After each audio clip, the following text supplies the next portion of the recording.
তরমুজ দেখতে পাচ্ছেন, এই তরমুজ এখানে প্রায় 2000 থেকে 2200 তরমুজ আছে, যেটা পাইকারি বাজারে বরিশাল থেকে এসছে, পাইকারি বা ঢাকাতে এসছে। দেখতে পাচ্ছেন এটা একটা পাইকারি বাজার, এখানে নামানো হচ্ছে তরমুজ। আপনারা এখান থেকে চাইলে পিস হিসেবে কিনতে পারবেন তরমুজ।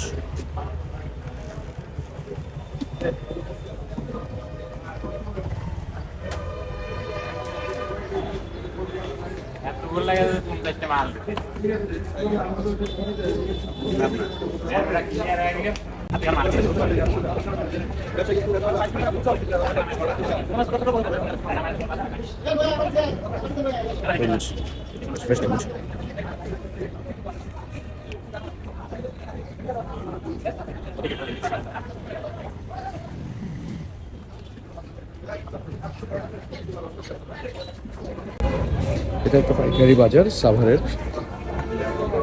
ল্যাবজন মার্কেট বলা হয়। তো পাইকারি বাজারটা দেখানোর চেষ্টা করছি। এই হলো পাইকারি বাজারের একটা ছোট্ট ভিডিও আপনাদেরকে জানিয়ে দিলাম। আমরা আসলে সাভার পাখিজা বাস স্ট্যান্ড থেকে সাথেই এই মার্কেটটা, সাভার পাখিজা বাস স্ট্যান্ডের থেকে সাভারে যারা আছে সবাই চিনে, তারপরে আপনাদের এখানে খুচরো পাইকারি দুটোই পাওয়া যায়।